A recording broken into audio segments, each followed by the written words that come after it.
it's not always about us contracting the coronavirus. It's not passing it on to the people that's going to affect the most, like the elderly or like the people who have weak immune systems, things like that. So keep your distance. I could cut a promo because this guy at work the other day had cough near me and he was like, it's just allergies. He's like, do you know what time it is, man? You know what time we're living in. It's the coronavirus. You going to walk up on me. You going to cough near me, dude. It's like, it's just allergies, man. But what are you talking about, man? Don't ever come up over here coughing on me. Make sure you wash your hands. You said it too. Make sure people are washing your hands. If you ain't washing your hands during this time, using hand sanitizer at all times, then We want the gold, sucker! Hulk Hogan! We coming for you!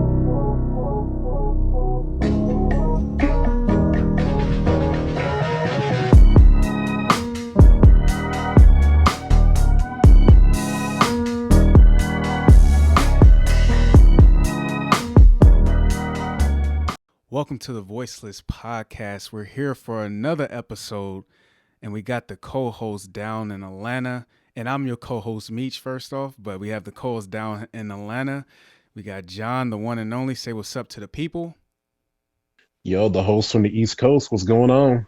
Yes, sir. So it's been an interesting couple of weeks lately. Everyone knows what's been taking place, the coronavirus and how it's impacting wrestling, the sports world, and of course the world entirely. So our prayers go out to everybody that's affected by it. But first off, we're going to start off with a few trending topics that we're going to hit. First off, we're going to start off with how the coronavirus is impacting the wrestling world and the sports world in general. So let us know what you think about that, John. Sports is canceled, and this is very unfortunate. I was starting to really get into the NBA season, watching and understanding all the storylines leading up to everything. And it's kind of a really unfortunate thing. The safety has to be first before anything else, and you would hate for what is to be right now a pandemic harming everybody left and right. And I think it was the right move to have everybody, quarantine themselves. But I'm only worried about the aftermath of all this. What do you think?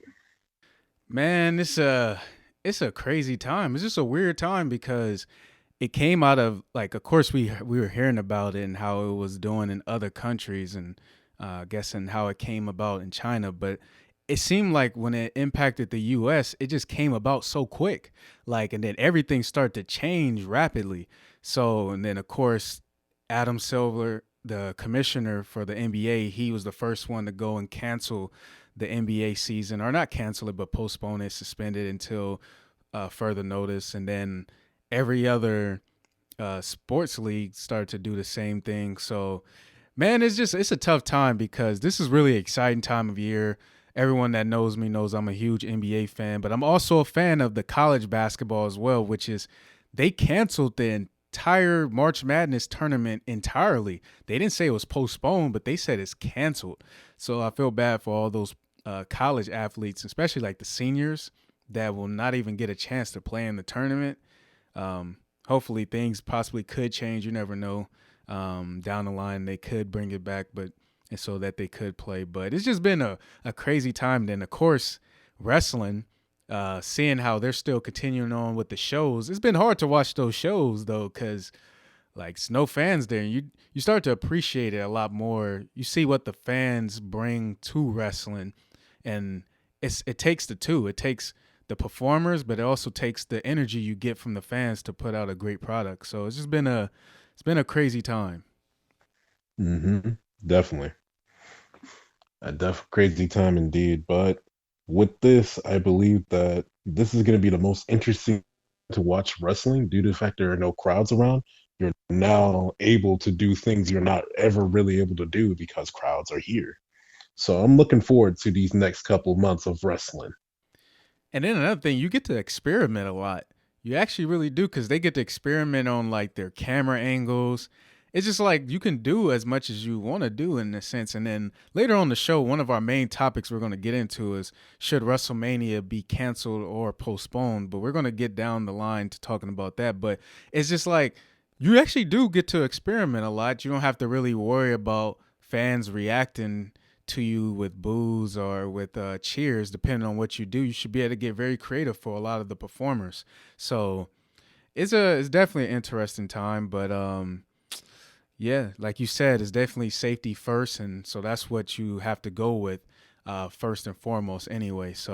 Um, so definitely kudos to everyone that took a stance in canceling the sports league ahead of time, like Commissioner Adam Silver and things like that. And but yeah, there's no sports right now, but we still have wrestling going on. So we're gonna move on to the next trending topic, and that is Gronk is hosting WrestleMania, and Gronk made his debut in wrestling Yes, on sir. Gronk. So let us know what you feel about that. Ooh, man. Got to see him actually come down the ramp and see how much energy he got. Yo, he's a cool fit. He's a cool fit. And I'm curious to see how well he can do with longer mic segments. But other than that, he got a lot of energy, a lot of movement. It's pretty much this dude was really just made for the WWE, even when you see him on the Patriots in the NFL. The dude had the energy and he has the charisma. So I'm waiting to see more from him. Yeah, I was definitely surprised.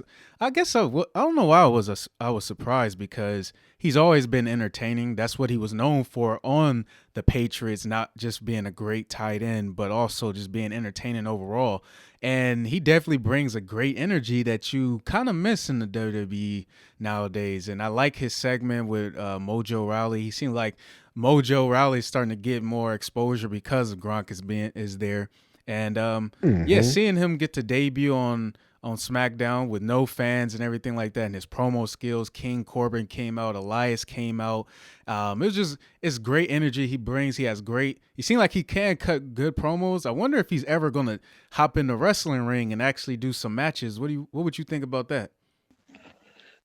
I'm interested in seeing him in matches, but we gotta like slowly increment him in and just don't feed him to the wolves. And because the last thing I would hate to see is Gronk being injured because he was pretty injury prone at the end of his NFL career.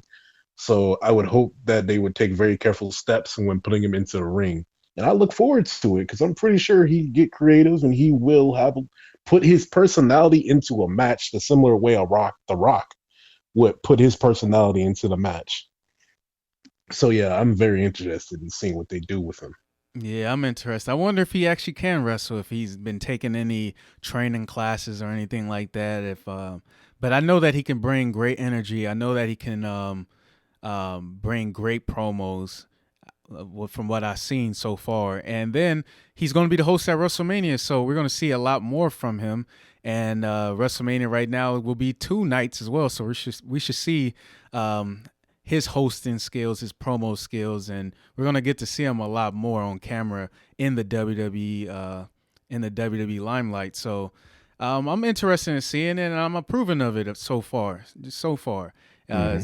yeah. So we're gonna move on to another trending topic, and that is Matt Hardy has joined AEW. Broken Matt Hardy. He's all elite Hmm. now. Hmm. Yeah. So what did you think about his debut? Ooh, I'm excited. I'm excited because I'm like, man, I finally got a reason to watch AEW night in and night out and not watch these replays. I feel like his presence will, if they let him be him, it's going to be a really great show and it's going to be something worth watching night in and night out. And not to say that Chris Jericho versus Kenny Omega and Cody Rhodes and John Moxley wasn't entertaining. It's just that he will bring more to it, and then there's going to be more meat to the show that I would like to see. And granted, there are stars like Luchasaurus out there, but with Woken Matt Hardy or Broken Matt Hardy being there, it just elevates it to a much different level. And I would like to see what happens next. Yeah, I'm definitely happy for Matt Hardy because he seemed like WWE creative. They didn't know what to do with him these last few months or of like his Ever. contract. Yeah, they didn't really do much with him besides when him and Jeff Hardy made their comeback at WrestleMania, which was an amazing comeback, and they won the tag team championships. After that, Hmm. after they kind of split them up, Jeff Hardy got injured.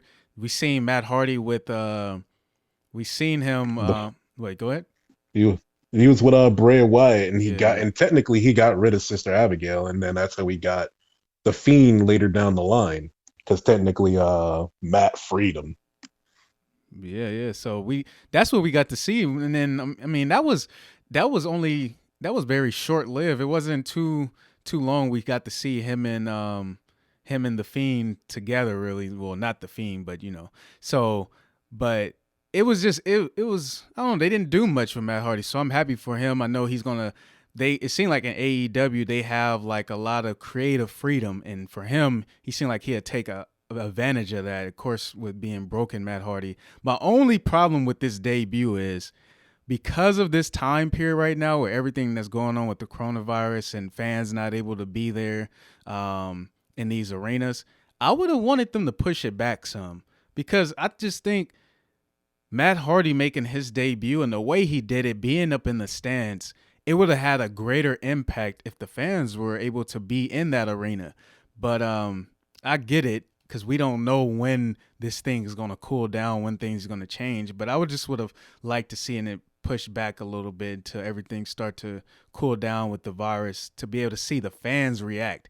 Like I thought it was cool that he was in the stands. It kind of reminded me of a little bit of Sting back in the day in the WCW days, but um, Hmm.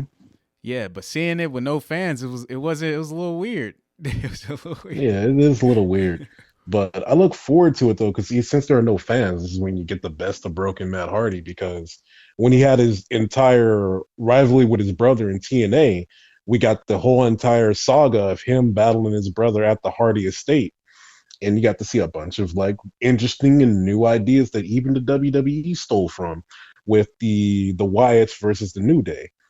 Hmm. So if so, like I said, I think this is Matt Hardy's time to shine and show off. Like this is what I can do with or without a crowd. You know. Yeah, yeah.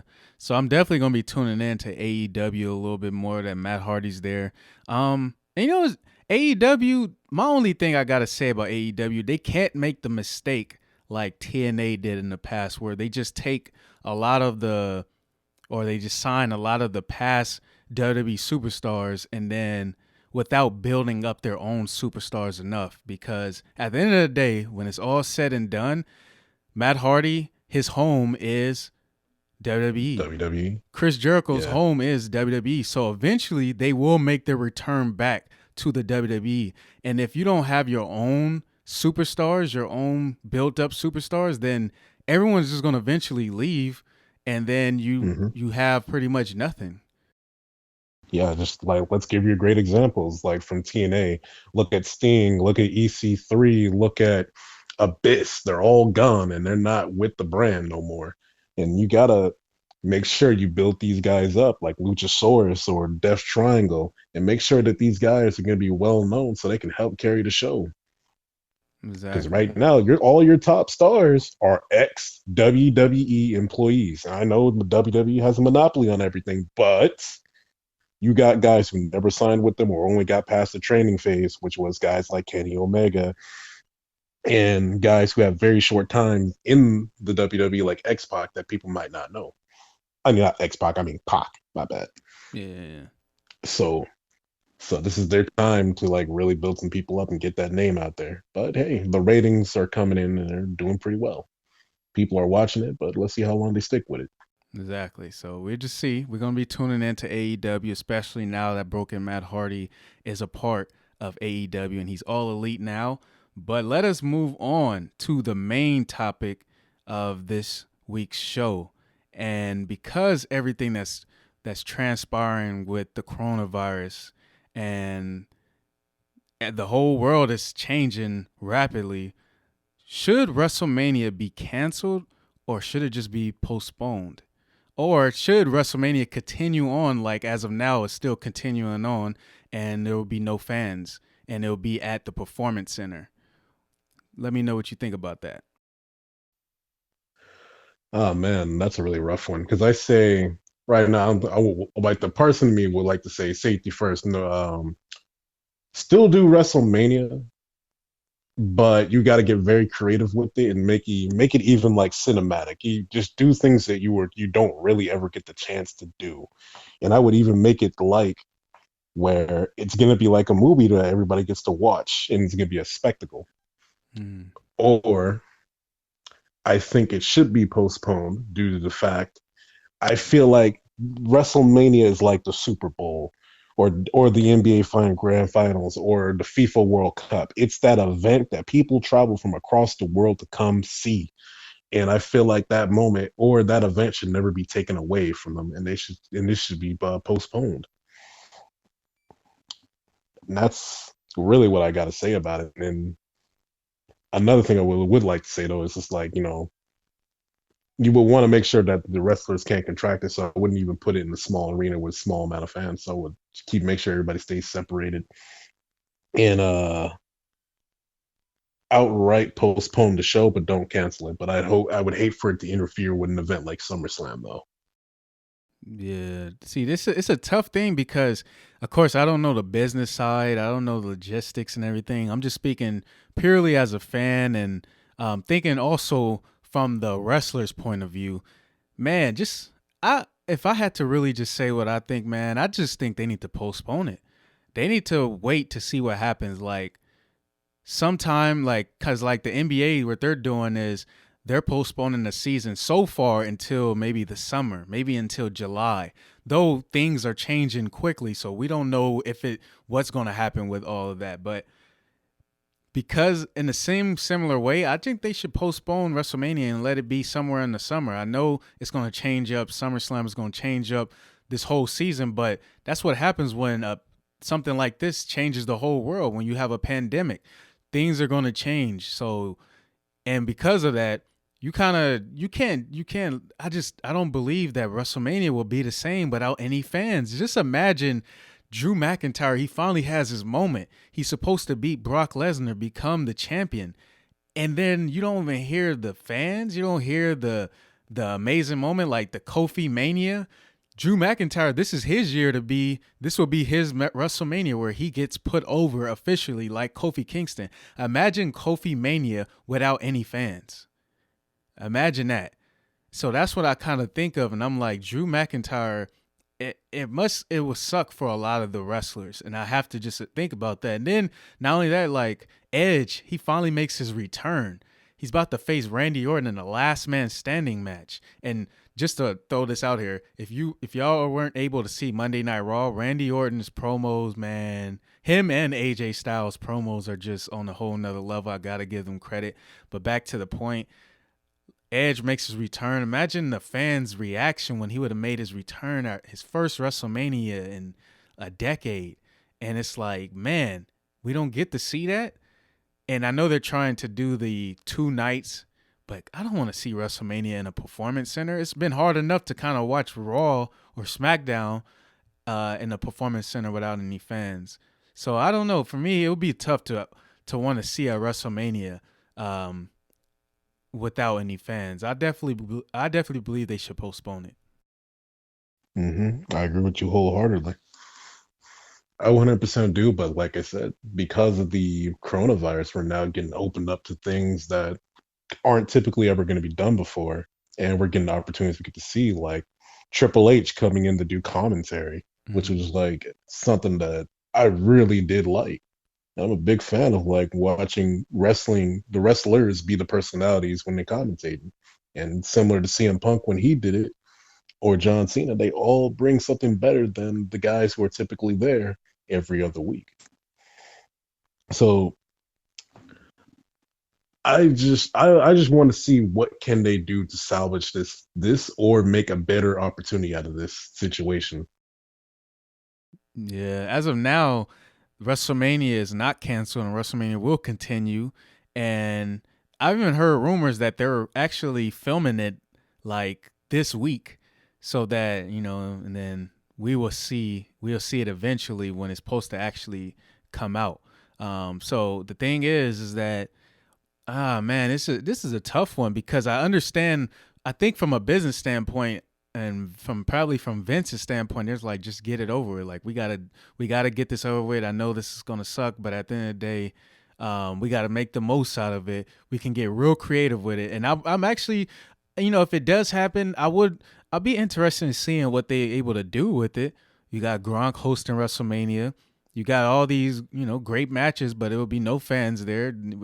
I just heard last night that AJ Styles will challenge The Undertaker to a boneyard match at WrestleMania, and I have no idea what a boneyard match is.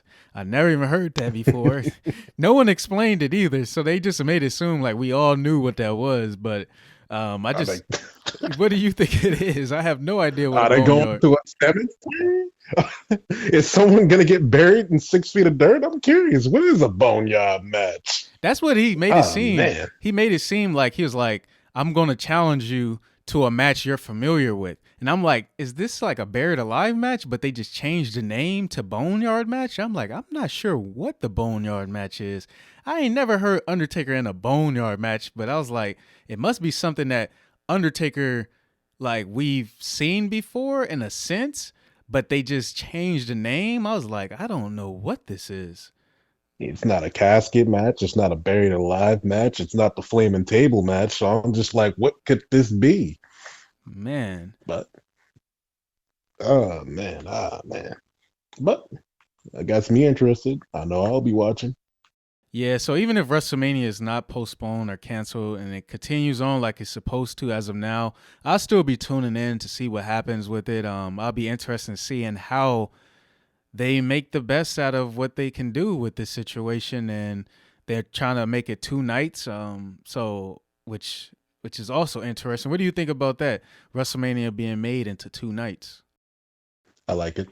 I like it a lot. I like the idea of if we're gonna go in with the idea of like, all right, we can't do this in front of people, you might as well film it over 2 nights, make sure there are no real mistakes. And on top of that, if we're gonna do this over 2 nights, I feel like we have more opportunity to do something different.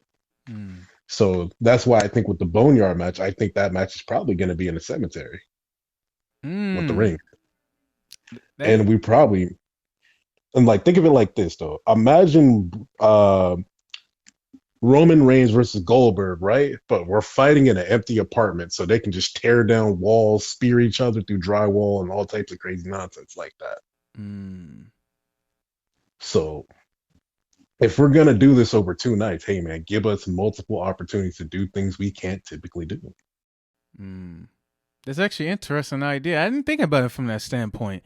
That's actually a pretty good idea though. Like if they since they can't do it with any fans, it doesn't even have to be in the performance center. It doesn't even have to be in a regular wrestling Hmm. ring. It could be done anywhere. So that actually does make it sound a lot more interesting. Like if it's a boneyard match, or I even heard Edge's comments. Let me read Edge's comments out to you because they I guess he recently was interviewed and they asked him what he thinks about performing WrestleMania and having a match with Randy Orton, but no fans being there. And I thought his comments was actually pretty interesting to say the least because he talked about more so taking advantage of the situation. But let me read it out directly.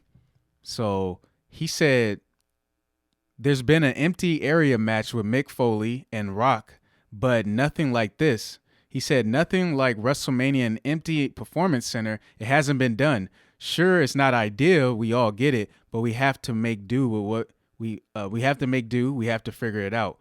We have to adapt, and that's this whole thing will be about pretty much." And he says, "I know and I feel confident because I know in Randy I have one of, and I don't say this lightly, one of the best ever." So he says, or possibly, and it's all subjective, truly the best to ever do this. Now you get my brains and how his natural ability on this thing, and I'm excited. I'm excited for what we can do and what we can bring to the audience. All bets are off. There's no rules, and it's entirely blank canvas. When I think back to Christian and I versus the Hardys in the first ever tag team ladder match, we had a blank canvas, and look how that turned out. So he's actually super excited about it. Hmm. I would be too. So only time can tell. Hopefully they pull this off. That's actually, it does make sense. Like if you imagine you don't have any fans, it doesn't have to be there's no fans in the arena. It doesn't have to be traditional. Now, especially Edge and Randy Orton will be in a last man standing match. You can almost do anything as a blank canvas, like he said. And he said that he went into that ladder match with the Hardys in the Deadlies with a blank canvas, and that match is one of the greatest matches of all time in WrestleMania history and just of all time. So maybe this could be a great thing, but I still man, if I had to make a decision, I would tell Vince postpone it, just postpone it. Even if you got to do a last minute, postpone it. But if they're gonna do it, they got to do it, and they got to be super creative with it. Then, I agree. yeah. So we're gonna move on to our last subject of this week's podcast, and we're gonna give you some more wrestling history, more wrestling, our top five. And last week we did our top five, or was that a couple weeks ago? We did our top five SmackDown superstars of all time. Now this week we're gonna do our top five Raw superstars of all time, which was a tough list. It was definitely a tough list for me. And you know what? I'm gonna start this one off, John. Shoot. 2 times in a row, no problem, man. Yeah. So I'm gonna start this one off, and I have no idea what your list is gonna sound like, but I had to take some time to really think about this because this is not our top five of all time. This is just from Monday Night Raw. So I didn't include people like Hulk Hogan because I wasn't sure if Hulk Hogan really wrestled on Monday Night Raw or what was it called back then. No, it wasn't. It was just called like it was WWF World Wrestling Federation, and then when he did come and there was SmackDown and Raw, he was on SmackDown primarily.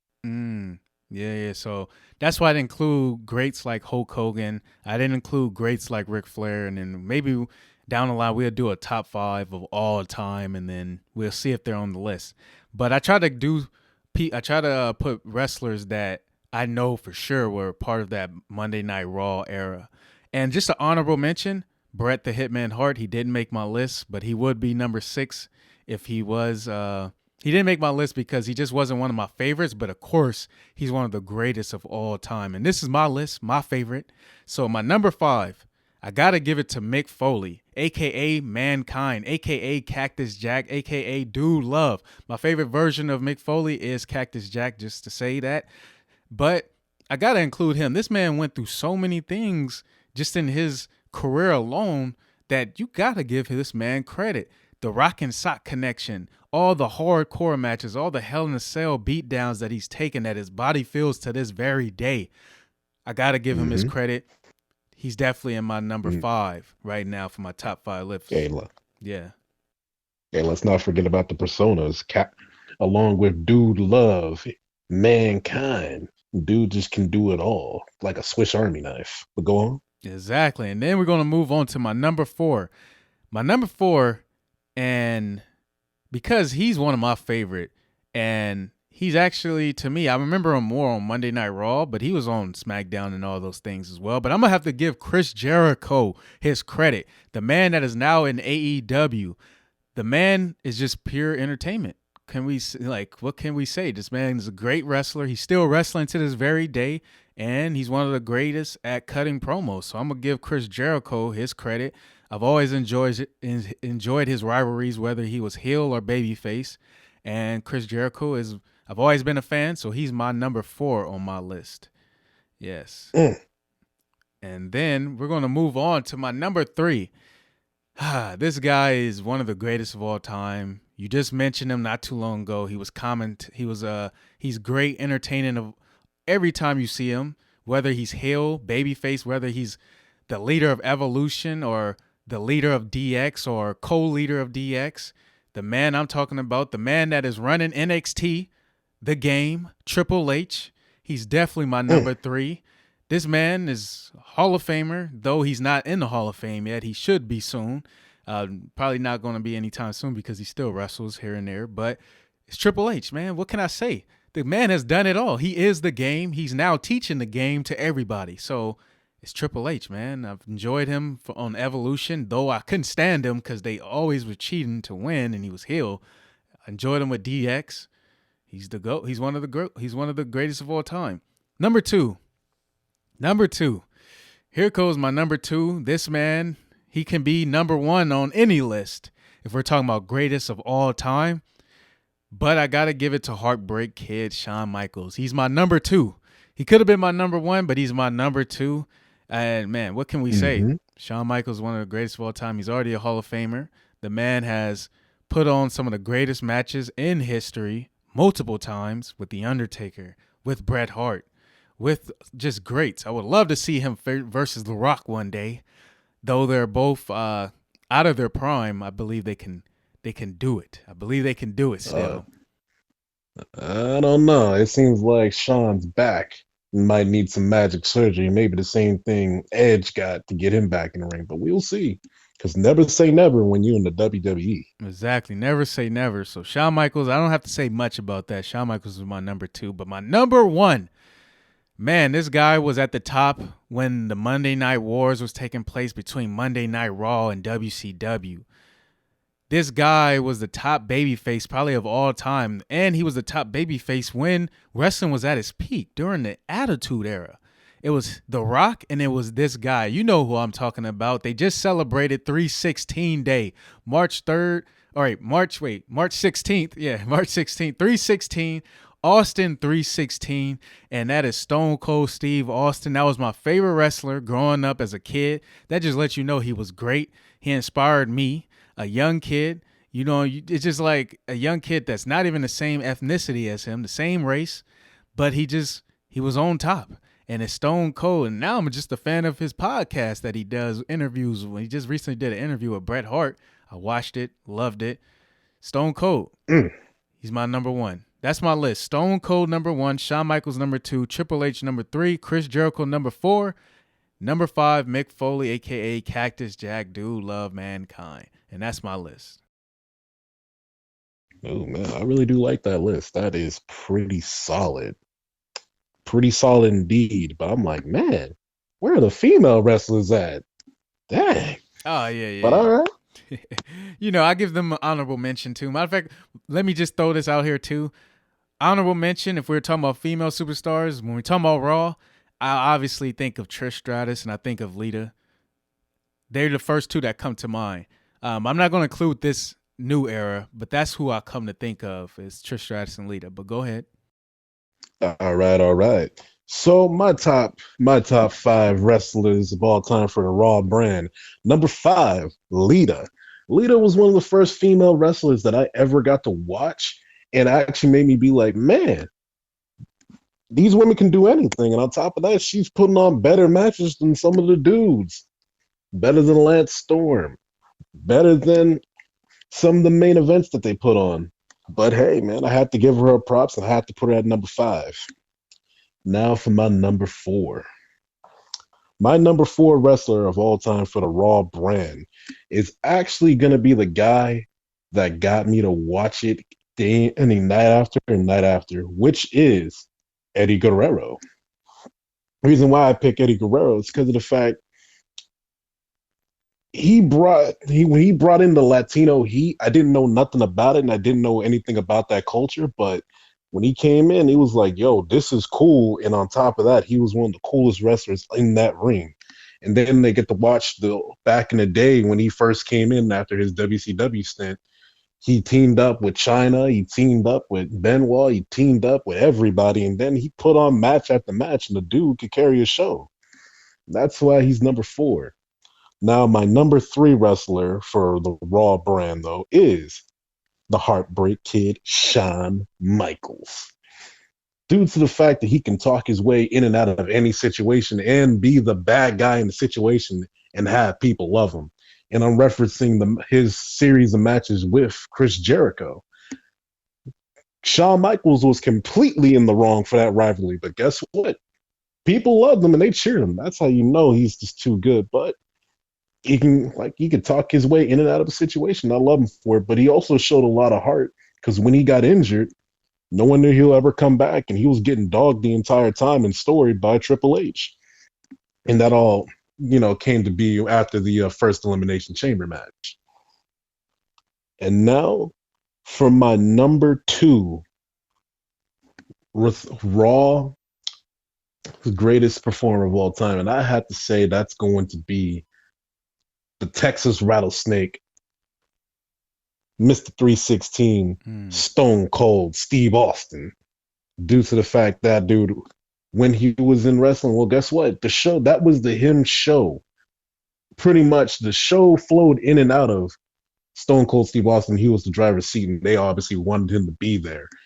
And honestly, he created some of the most entertaining television and actually got Mike Tyson to actually come watch. And his favorite wrestler, Cold Stone, actually did a lot of work and actually had a match with what's it called, with Mike Tyson as a special guest referee, which was pretty cool. And on top of that, no matter how the show evolves and how things always, change, he's always going to show up at least a couple times and be in the story mode and get involved. And I got nothing but respect for him. And on top of that, I really got respect for him when he got his neck broken by Owen Hart, rest in peace. And he came back and still kept wanting to do the show and wanting to wrestle. Mm-hmm. And I just got nothing for love from him at this point, man. But to move on to the next wrestler on the list as well, the guy who pretty much gave me my favorite wrestler, who got me to watch week in and week out, the one, the only, the great one, The Rock. The Rock's pretty much entire origin starts in Raw, but he pretty much is the guy to carry the Raw brand when Stone Cold wasn't around. And honestly, he does it way better than him. And a lot of his evolution, how you could see a character change and evolve, all happened in the Raw brand for The Rock. When he was starting out in the Nation of Domination, people was wanted to hate him, and he embraced it. Then when he became the corporate champ, he pretty much changed face and pretty much embraced it again. And then he became the people's champ a while later and just stole the show. And pretty much the dude was electric. You couldn't stop him. And on top of that, this is why he was pretty much the co-pilot in the plane that was WWE, because oftentimes Stone Cold and The Rock would clash, and that was when the biggest stars were just going at it, and that's when most of the people were watching, and that's why he's my number one. So that's actually a really great list. The only reason why I didn't include The Rock and Eddie Guerrero, because they was actually a part of my SmackDown list. If we remember, The Rock was number one, and I believe Eddie Guerrero was number 4 on my list. And that's the only reason why I didn't include them, because when I think about them, I'm like, I think SmackDown, but of course, everybody originated on Raw, so that's why. But of course, if I had to include them, The Rock would obviously be on that list. The reason why I didn't include The Undertaker, because I chose to put him on more of a SmackDown, but everybody originated from Raw. But yeah. Mm-hmm. But so I try to go with people I knew that was on Raw for the most part. And yeah, so you have The Rock as number 1. I got Stone Cold at number 1. Makes sense, right? Because those two was the biggest names at the time when wrestling was at its peak during Attitude Era. So at its pinnacle, and these two dudes carried the show. Exactly. So that is our top 5 list right there. So that's actually a really good list. That's a really good list. You had Lita in there at number 5. Okay, I'm gonna give you that one, but I'm gonna say some people could be like, that's a controversial one right there, because you think about all those other greats. You didn't put Triple H in your list. You didn't put Chris Jericho. You didn't put who else could possibly been in there? Who was great? John Cena, Ramos. Yeah, John Cena. I could have put John Cena in the mix. I could have put what's it called? I'm trying to think. I could have put Big Show on that list too. Could have put a lot. I could even put CM Punk, really, because he was really the driver for the Raw brand after everybody was like switching up, and the last of the best people from the training session came up. But only reason why I didn't put CM Punk on the list though is because at the time WWE was just letting anybody be on any show. That's why I couldn't really put him in a top 5 SmackDown or Raw superstars, Yeah. Along with John Cena. Go for it. Yeah, and then just an honorable mention I want to throw out there. I said Trish Stratus and Lita, but I want to mention Chyna as well. Rest in peace. Chyna on Monday Night Raw was with DX and everything like that. We got to give her some props. She was beating men wrestlers, and she became Intercontinental Champion. So it's like, I got to give her only credit. female champion. Exactly. I got to give her credit. Got to give her credit as well. Yeah. But that is our list right there. Maybe next week we got to do. I was thinking about either doing like our top 5 factions of all time, stables of all time, groups of all time, Mm. and I was like, that would be kind of interesting. I like it. I like it. Yeah, yeah. And so that is all the topics for this week, y'all. Make sure y'all stay healthy because everything that's taking place with the virus, with the coronavirus, you gotta stay healthy. You gotta take care of yourself. Make sure you're eating right and all those things. And before we end off the show, we're not gonna do a promo this week, y'all. We got y'all next week. If I was to do a promo this week, it'd have been on the coronavirus, and I'm pretty sure y'all don't want to hear that right now. So, because the coronavirus is canceling everything. But that being said, you got any closing words for the people? What's it called? Try to stay safe. Look out for one another. Make sure to like at least try to help out people in any way, shape, or form. But make sure to keep your distance and also try to practice very safe living habits like washing your hands and washing off everything that could be infected. Or make sure just to stay arm's length from everybody you love and make sure that if you got older or people that are elderly in general, just try to help them out as much as you can and try to make sure they don't go out there into that world with this virus running around with no cure. Other than that, that's all I got to say. Exactly. So it's not about us. It's not always about us contracting the coronavirus. It's not passing it on to the people that's going to affect the most, like the elderly or like the people who have weak immune systems, things like that. So keep your distance. I could cut a promo because this guy at work the other day had cough near me and he was like, it's just allergies. He's like, do you know what time it is, man? You know what time we're living in. It's the coronavirus. You gonna walk up on me. You gonna cough near me, dude. It's like, it's just allergies, man. But what are you talking about, man? Don't ever come up over here coughing on me. Make sure you wash your hands. You said it too. Make sure people washing your hands. If you ain't washing your hands during this time using hand sanitizer at all times, then this promo is gonna be cut on you. But I'ma calm down. I'ma calm down, and I'm gonna spare y'all this week. But if y'all do that again, the next week for sure, I'm gonna cut that promo on you. I ain't gonna spare you. But thank you guys for tuning in to this week's podcast, and make sure you're taking care of yourself. Make sure you're staying healthy. We are the Voiceless Podcast, and we'll never be silent. Thank you guys for watching.